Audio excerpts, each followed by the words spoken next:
Hello friend, स्वागत है आपका अपने चैनल आज क्लास में। आज की इस वीडियो में सभी विषयों से काफ़ी महत्वपूर्ण 30 ऑब्जेक्टिव प्रश्न लिया गया है और ये जो 30 ऑब्जेक्टिव प्रश्न है ये आपके फाइनल बोर्ड परीक्षा के लिए काफ़ी महत्वपूर्ण है और इस 30 ऑब्जेक्टिव प्रश्न का हम फटाफट रिवीजन करेंगे।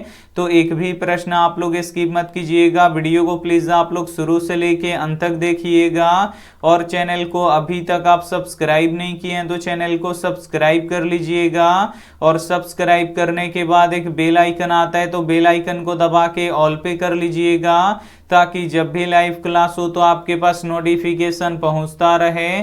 तो आइए शुरू करते हैं पहले नंबर प्रश्न से।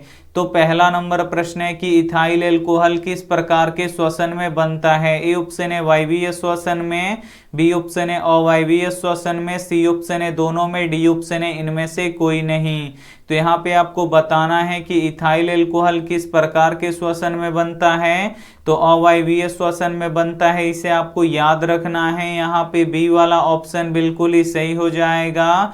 और जो अवायवीय श्वसन होता है ये ऑक्सीजन के अनुपस्थिति में होता है, इसे आपको याद रखना है।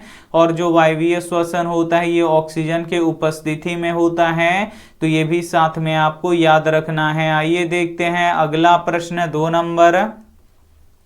दो नंबर प्रश्न है कि द्विवेदी जी से किसने पूछा था कि नाखून क्यों बढ़ते हैं। ए ऑप्शन है लड़के ने, बी ऑप्शन है लड़की ने, सी ऑप्शन है पत्नी ने, डी ऑप्शन है नौकर ने। तो यहाँ पे आपको बताना है कि द्विवेदी जी से किसने पूछा था कि नाखून क्यों बढ़ते हैं। तो छोटी लड़की ने पूछा था, इसे आपको याद रखना है। यहाँ पे बी वाला ऑप्शन बिल्कुल ही सही हो जाएगा। और जो नाखून है ये पशुता का प्रतीक है, तो ये भी साथ में आपको याद रखना है। आइए देखते हैं अगला प्रश्न तीन नंबर प्रश्न है कि नदियों में बाढ़ आने का प्रमुख कारण क्या है। ए ऑप्शन है वर्षा जल की अधिकता, बी ऑप्शन है वर्षा का होना, सी ऑप्शन है नदियों के तल में जमाव, डी ऑप्शन है इनमें से कोई नहीं। तो यहाँ पे आपको बताना है कि नदियों में बाढ़ आने का प्रमुख कारण क्या है। तो वर्षा जल की अधिकता है, इसे आपको याद रखना है। यहाँ पे ए वाला ऑप्शन बिल्कुल ही सही हो जाएगा। और भारत की सबसे लंबी नदी कौन सी है। तो गंगा नदी है, तो ये भी साथ में आपको याद रखना है। आइए देखते हैं अगला प्रश्न चार नंबर प्रश्न है कि किसके गीत देवता भी गाते हैं। ए ऑप्शन है भारतवर्ष के, बी ऑप्शन है स्वीडन के, सी ऑप्शन है बांग्लादेश के, डी ऑप्शन है पाकिस्तान के। तो यहाँ पे आपको बताना है कि किसके गीत देवता भी गाते हैं। तो भारतवर्ष के गीत देवता भी गाते हैं, इसे आपको याद रखना है। यहाँ पे ए वाला ऑप्शन बिल्कुल ही सही हो जाएगा। आइए देखते हैं अगला प्रश्न पाँच नंबर प्रश्न है कि बिंदु 3, 4 में कोटि का मान ज्ञात करें। काफी महत्वपूर्ण प्रश्न है ये आपके बोर्ड परीक्षा के लिए। यहाँ पे एक बिंदु दिया है जिसका निर्देशांक यहाँ पे 3, 4 दिया है, तो बोल रहा है इसमें कि कोटि का मान ज्ञात करें। तो y अक्ष को कोटि कहते हैं, तो y का मान कोटि कहलाएगा। तो इसमें जो पहला वाला होता है ये x का मान होता है और दूसरा वाला y का मान होता है। तो यहाँ पे कोटि का मान कितना होगा, 4 होगा। तो यहाँ पे सी वाला ऑप्शन बिल्कुल ही सही हो जाएगा।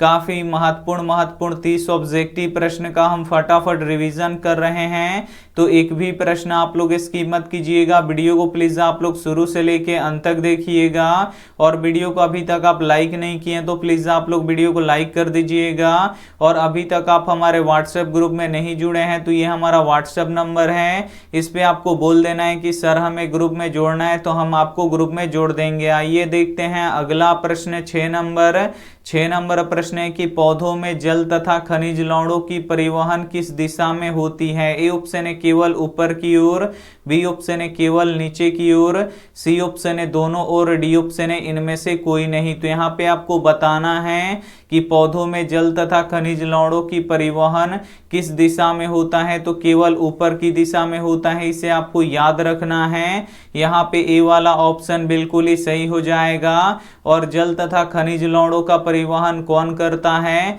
तो जाइलम करता है, तो ये भी साथ में आपको याद रखना है। आइए देखते हैं अगला प्रश्न 7 नंबर प्रश्न है कि गुप्त काल का किस लिपि से संबंधित है। यहाँ पे आपको बताना है कि गुप्त काल का किस लिपि से संबंध है, तो ब्राह्मी लिपि से संबंध है। इसे आपको याद रखना है। यहाँ पे ए वाला ऑप्शन बिल्कुल ही सही हो जाएगा। एक प्रश्न ये भी पूछा जाता है कि हिंदी किस लिपि में लिखी जाती है, तो हिंदी देवनागरी लिपि में लिखी जाती है, तो ये भी साथ में आपको याद रखना है। आइए देखते हैं अगला प्रश्न 8 नंबर प्रश्न है कि इनमें से कौन निजी संसाधन में शामिल नहीं है। ए ऑप्शन है मकान, बी ऑप्शन है कार, सी ऑप्शन है मंदिर, डी ऑप्शन है साइकिल। तो यहाँ पे आपको बताना है कि इनमें से कौन निजी संसाधन में शामिल नहीं है। तो मकान निजी होता है यानी अपना होता है, कार भी अपना होता है, साइकिल भी अपना होता है, लेकिन जो मंदिर होता है ये सार्वजनिक होता है, सभी लोगों का होता है, ये निजी नहीं होता है। तो यहाँ पे सी वाला ऑप्शन बिल्कुल ही सही हो जाएगा। आइए देखते हैं अगला प्रश्न 9 नंबर प्रश्न है कि लक्ष्मी किससे वर्ण करती है। यहाँ पे आपको बताना है कि लक्ष्मी किसको वर्ण करती हैं। ए ऑप्शन है मूर्ख को, बी ऑप्शन है उद्योगी को, सी ऑप्शन है लोभी को, डी ऑप्शन है क्रोधी को। तो यहाँ पे आपको बताना है कि लक्ष्मी किसे वर्ण करती हैं, तो लक्ष्मी उद्योगी पुरुष को वर्ण करती हैं। इसे आपको याद रखना है। यहाँ पे बी वाला ऑप्शन बिल्कुल ही सही हो जाएगा। आइए देखते हैं अगला प्रश्न 10 नंबर प्रश्न है कि यदि बहुपद 2x² माइनस 2x माइनस 6 के शून्यक अल्फा बीटा हो तो अल्फा इंटू बीटा ज्ञात करें। यहाँ पे आपको अल्फा इंटू बीटा निकालना है। तो अल्फा इंटू बीटा का फॉर्मूला क्या होता है, तो c बटा a होता है। तो बस यहाँ पे आपको c का मान रख देना है और यहाँ पे आपको a का मान रख देना है। तो यहाँ पे देखिए जो x² में गुणा करता है वो a का मान होता है, जो केवल x में गुणा करता है वो b का मान होता है, और जिसमें x नहीं रहता है वो c का मान होता है। तो यहाँ पे c का मान कितना है देख सकते हैं -6, तो यहाँ पे लिख देंगे -6, और a का मान कितना है 2 है, तो यहाँ पे लिख देंगे 2, और 2 से 6 कितना बार में कटेगा, 3 बार में कटेगा, यानी अल्फा इंटू बीटा हमारा कितना निकल गया, -3 निकल गया। यहाँ पे डी वाला ऑप्शन बिल्कुल ही सही हो जाएगा। ये देखते हैं अगला प्रश्न 11 नंबर प्रश्न है कि 3 4 7 4 2 3 4 3 4 4 का बहुलक ज्ञात करें। यहाँ पे जो ये आंकड़ा दिया है इसका आपको बहुलक निकालना है। तो जो संख्या सबसे ज्यादा बार आया होता है वही बहुलक होता है। तो इसमें 3 कितना बार आया है, 3 बार आया है, और 4 कितना बार आया है, गिन लीजिए 1 2 3 4 5, यानी 4 5 बार आया है, यानी 4 सबसे अधिक बार आया है। तो 4 इसका बहुलक हो जाएगा। यहाँ पे बी वाला ऑप्शन बिल्कुल ही सही हो जाएगा। ये देखते हैं अगला प्रश्न 12 नंबर प्रश्न है कि निर्मला कौन थी। ए ऑप्शन है कहानीकारक की नौकर, बी ऑप्शन है कहानीकारक की बहन, सी ऑप्शन है कहानीकारक की पत्नी, डी ऑप्शन है कहानीकारक की मौसी। तो यहाँ पे आपको बताना है कि निर्मला कौन थी, तो निर्मला कहानीकारक की पत्नी थी। इसे आपको याद रखना है। यहाँ पे सी वाला ऑप्शन बिल्कुल ही सही हो जाएगा। ये देखते हैं अगला प्रश्न 13 नंबर प्रश्न है कि चंदन का वन कहाँ पाया जाता है। ए ऑप्शन है कर्नाटक में, बी ऑप्शन है राजस्थान में, सी ऑप्शन है आंध्र प्रदेश में, डी ऑप्शन है केरल में। तो यहाँ पे आपको बताना है कि चंदन का वन कहाँ पाया जाता है, तो चंदन का वन कर्नाटक में पाया जाता है। इसे आपको याद रखना है, काफी महत्वपूर्ण प्रश्न है। यहाँ पे ए वाला ऑप्शन बिल्कुल ही सही हो जाएगा। ये देखते हैं अगला प्रश्न 14 नंबर प्रश्न है कि हितोपदेश का अर्थ क्या होता है। ए ऑप्शन है हितोप का देश, बी ऑप्शन है भारी उपदेश, सी ऑप्शन है एक उपदेश, डी ऑप्शन है हित का उपदेश देने वाला। तो यहाँ पे आपको बताना है कि हितोपदेश का अर्थ क्या होता है, तो हित का उपदेश देने वाला होता है। इसे आपको याद रखना है। यहाँ पे डी वाला ऑप्शन बिल्कुल ही सही हो जाएगा। काफी महत्वपूर्ण ऑब्जेक्टिव प्रश्न बता रहे हैं जो आपके फाइनल बोर्ड परीक्षा के लिए काफी महत्वपूर्ण है। तो एक भी प्रश्न आप लोग स्किप मत कीजिएगा। वीडियो को प्लीज आप लोग शुरू से लेके अंत तक देखिएगा, और वीडियो को अभी तक आप लाइक नहीं किए हैं तो प्लीज आप लोग वीडियो को लाइक भी कर दीजिएगा। आइए देखते हैं अगला प्रश्न 15 नंबर प्रश्न है कि tan 70 डिग्री बटा cos 20 डिग्री का मान ज्ञात करें। तो जब भी ऐसा प्रश्न दिखे तो आपको क्या करना है कि एक पे टिक लगा देना है, क्योंकि ऐसे प्रश्नों का आंसर एक होता है। हम यहाँ पे बना के दिखा देते हैं, tan 70 डिग्री और बट्टा यहाँ पे देखिए cot 20 डिग्री। आपको क्या करना है कि दोनों में से किसी एक डिग्री के मान को आपको बदल देना है। तो हम यहाँ पे 70 डिग्री को बदलते हैं, तो यहाँ पे देखिए हम लिख देंगे tan और यहाँ पे लिख देंगे 90 डिग्री माइनस 20 डिग्री। 90 डिग्री में से 20 डिग्री घटाएंगे तो ये क्या हो जाएगा, 70 डिग्री हो जाएगा। और हमारा ये बदल भी गया और नीचे वाले को आपको नहीं बदलना है, इसको वैसे ही छोड़ देना है। अब यहाँ पे देखिए एक फॉर्मूला बन गया tan 90 डिग्री माइनस थीटा, तो ये क्या होता है, cot थीटा होता है। और थीटा की जगह पे कितना है, 20 डिग्री है, तो यहाँ पे लिख देंगे 20 डिग्री और बट्टा के नीचे भी क्या है, यहाँ पे 20 डिग्री, तो ये कट के कितना हो जाएगा, 1 हो जाएगा। तो जब भी ऐसा आपको प्रश्न दिखे आपको आंख मूंद के एक पे टिक लगा देना है, एक आपका क्या हो जाएगा, बिल्कुल ही सही आंसर हो जाएगा। ये देखते हैं अगला प्रश्न 16 नंबर प्रश्न है कि कौन सा हाइड्रोकार्बन सबसे सरल यौगिक है। ए ऑप्शन है मीथेन, बी ऑप्शन है इथेन, सी ऑप्शन है प्रोपेन, डी ऑप्शन है ब्यूटेन। तो यहाँ पे आपको बताना है कि कौन सा हाइड्रोकार्बन सबसे सरल यौगिक है। तो मीथेन है, इसे आपको याद रखना है। यहाँ पे ए वाला ऑप्शन बिल्कुल ही सही हो जाएगा। और मीथेन का रासायनिक सूत्र क्या होता है, CH4 होता है, इसे आपको याद रखना है। और LPG का मुख्य घटक क्या होता है, तो LPG का मुख्य घटक ब्यूटेन गैस होता है, तो इसे भी साथ में आपको याद रखना है। आइए देखते हैं अगला प्रश्न 17 नंबर प्रश्न है कि मंगू को पागलपन का रोग कब से था। ए ऑप्शन है 6 वर्षों से, बी ऑप्शन है जन्मजात, सी ऑप्शन है 10 वर्षों से, डी ऑप्शन है इनमें से कोई नहीं। तो यहाँ पे आपको बताना है कि मंगू को पागलपन का रोग कब से था, तो जन्मजात था, इसे आपको याद रखना है। यहाँ पे बी वाला ऑप्शन बिल्कुल ही सही हो जाएगा। ये देखते हैं अगला प्रश्न 18 नंबर प्रश्न है कि यूरोप में कागज बनाने का पहला कारखाना कहाँ खोला गया। ए ऑप्शन है इंग्लैंड में, बी ऑप्शन है रूस में, सी ऑप्शन है जर्मनी में, डी ऑप्शन है इटली में। तो यहाँ पे आपको बताना है कि यूरोप में कागज बनाने का प्रथम यानी पहला कारखाना कहाँ खोला गया, तो जर्मनी में खोला गया, इसे आपको याद रखना है। यहाँ पे सी वाला ऑप्शन बिल्कुल ही सही हो जाएगा। आइए देखते हैं अगला प्रश्न 19 नंबर प्रश्न है कि किससे विद्या की रक्षा होती है। ए ऑप्शन है सत्य से, बी ऑप्शन है अभ्यास से, सी ऑप्शन है अपठन से, डी ऑप्शन है आचरण से। तो यहाँ पे आपको बताना है कि किससे विद्या की रक्षा होती है, तो अभ्यास से विद्या की रक्षा होती है, इसे आपको याद रखना है। यहाँ पे बी वाला ऑप्शन बिल्कुल ही सही हो जाएगा। आइए देखते हैं अगला प्रश्न 20 नंबर प्रश्न है कि एपी का सामान्य पद 3x+5 हो तो सार्व अंतर ज्ञात करें। यहाँ पे आपको सार्व अंतर ज्ञात करना है, यानी डी का मान ज्ञात करना है। तो डी कैसे निकलता है, तो दूसरे पद में से पहले पद को घटाना पड़ता है, लेकिन यहाँ पे तो कोई एपी दिया ही नहीं है, इसका एक सामान्य पद दिया है। तो सबसे पहले यहाँ पे हम पहला पद और दूसरा पद निकालेंगे। x के जगह पे आप लोग 1 रखिएगा तो पहला पद निकलेगा, और 2 रखिएगा तो दूसरा पद निकलेगा। तो हम x के जगह पे 1 रख देते हैं, तो 3 गुणे 1 + 5, तो 3 एकम 3 और 5 कितना हो जाएगा, 8 हो जाएगा। ये हमारा पहला पद निकल गया। अब हम यहाँ पे दूसरा पद निकालेंगे। तो यहाँ पे देखिए 3 और x के जगह पे 2 रख देंगे, और यहाँ पे 5 है तो 5, तो यहाँ पे देखिए 3 दूना 6 और 5 कितना हो जाएगा, 11 हो जाएगा।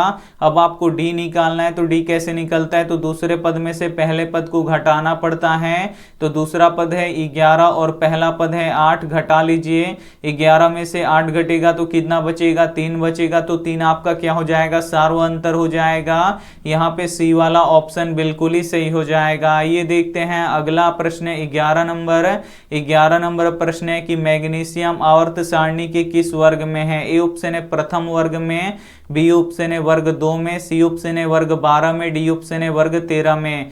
तो यहाँ पे आपको बताना है कि मैग्नीशियम यानी Mg आवर्त सारणी के किस वर्ग में है, तो वर्ग 2 में है, इसे आपको याद रखना है। यहाँ पे बी वाला ऑप्शन बिल्कुल ही सही हो जाएगा। और जो मैग्नीशियम होता है ये हरित लवक यानी क्लोरोफिल में पाया जाता है, तो ये भी साथ में आपको याद रखना है। आइए देखते हैं अगला प्रश्न 22 नंबर प्रश्न है कि रेनर मारिया रिल्के की माता जी का नाम क्या था। ए ऑप्शन है मरियम, बी ऑप्शन है मैरी, सी ऑप्शन है सोफिया, डी ऑप्शन है मारिया। तो यहाँ पे आपको बताना है कि रेनन मारिया रिल्के की माताजी का नाम क्या था, तो सोफिया था। इसे आपको याद रखना है। यहाँ पे सी ऑप्शन बिल्कुल ही सही हो जाएगा। ये देखते हैं अगला प्रश्न 23 नंबर।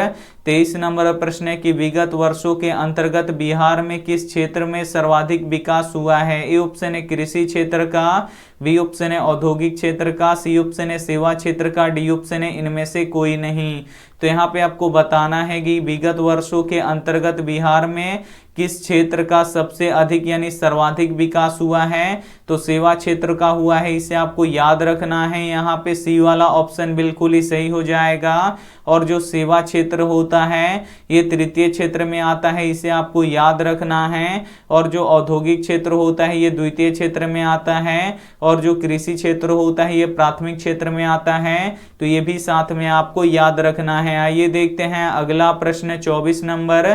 24 नंबर प्रश्न है कि छात्र किसका अभिवादन करता है। ए ऑप्शन है शिक्षक का, बी ऑप्शन है बालक का, सी ऑप्शन है राजा का, डी ऑप्शन है छात्र का। तो यहाँ पे आपको बताना है कि छात्र किसका अभिवादन करता है, तो शिक्षक का करता है। इसे आपको याद रखना है। यहाँ पे ए वाला ऑप्शन बिल्कुल ही सही हो जाएगा। ये देखते हैं अगला प्रश्न 25 नंबर। 25 नंबर प्रश्न है कि तीन संरेखी बिंदु से बना त्रिभुज का क्षेत्रफल ज्ञात करें। काफी महत्वपूर्ण प्रश्न है ये आपके बोर्ड परीक्षा के लिए।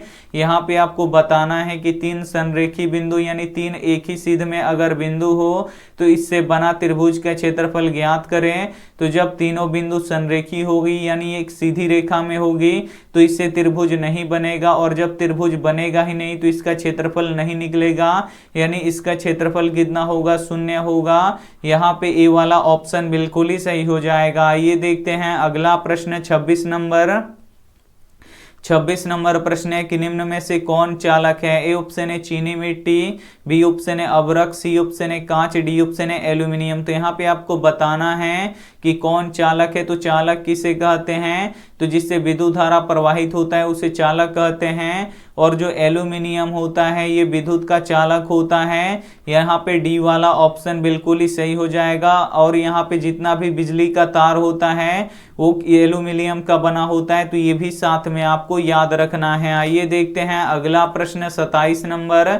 27 नंबर प्रश्न है कि हमारी नींद कविता में नींद किसका प्रतीक है। ए ऑप्शन है उम्मीद का, बी ऑप्शन है आलस का, सी ऑप्शन है साहस का, डी ऑप्शन है प्रसन्नता का। तो यहाँ पे आपको बताना है कि हमारी नींद कविता में नींद किसका प्रतीक है। तो जो नींद है ये आलस का प्रतीक है, इसे आपको याद रखना है। यहाँ पे बी वाला ऑप्शन बिल्कुल ही सही हो जाएगा। आइए देखते हैं अगला प्रश्न 28 नंबर।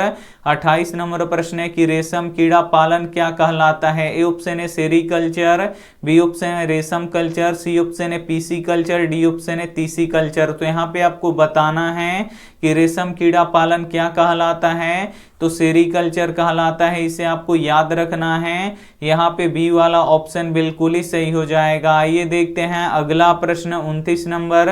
29 नंबर प्रश्न है कि समय परिवर्तन के साथ कौन नष्ट हो जाता है। ए ऑप्शन है शिक्षा, बी ऑप्शन है शास्त्र, सी ऑप्शन है धन, डी ऑप्शन है सभी। तो यहाँ पे आपको बताना है कि समय परिवर्तन के साथ कौन नष्ट हो जाता है। तो शिक्षा भी नष्ट हो जाता है, शास्त्र भी नष्ट हो जाता है, धन भी नष्ट हो जाता है, यानी सभी नष्ट हो जाता है। तो यहाँ पे डी वाला ऑप्शन बिल्कुल ही सही हो जाएगा। ये देखते हैं अंतिम प्रश्न 30 नंबर। 30 नंबर प्रश्न है निम्न में से किसका मान सबसे कम है। इसमें से आपको बताना है कि किसका मान सबसे कम है। तो cos 90 डिग्री का मान कितना होता है, 0 होता है। sin 90 डिग्री का मान 1 होता है। cos यहाँ पे 0 डिग्री का मान 1 होता है। tan 45 डिग्री का मान 1 होता है। तो इसमें किसका मान सबसे कम है, तो cos 90 डिग्री का मान सबसे कम है।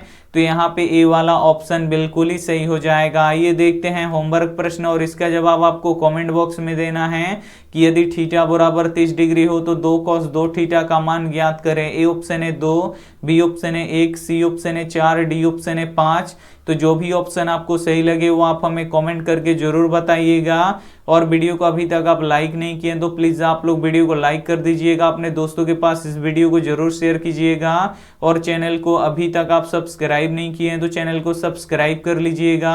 और सब्सक्राइब करने के बाद एक बेल आइकन आता है तो बेल आइकन को दबा के ऑल पे कर लीजिएगा, ताकि जब भी लाइव क्लास हो तो आपके पास नोटिफिकेशन पहुंचता रहे। थैंक यू फॉर वॉचिंग, मिलते हैं अगली वीडियो में। अब सुबह 5:30 बजे यहाँ पे क्लास होगा तो आप लोग जरूर जुड़िएगा। और 6 बजे लाइव टेस्ट होगा सुबह में वेबसाइट पे, तो आप लोग भी उसमें जरूर जुड़िएगा, सामाजिक विज्ञान का होगा। थैंक यू फॉर वॉचिंग, मिलते हैं अगली वीडियो में। तब तक अपना ध्यान रखिए, मन लगा के पढ़ाई कीजिए। Take care and bye.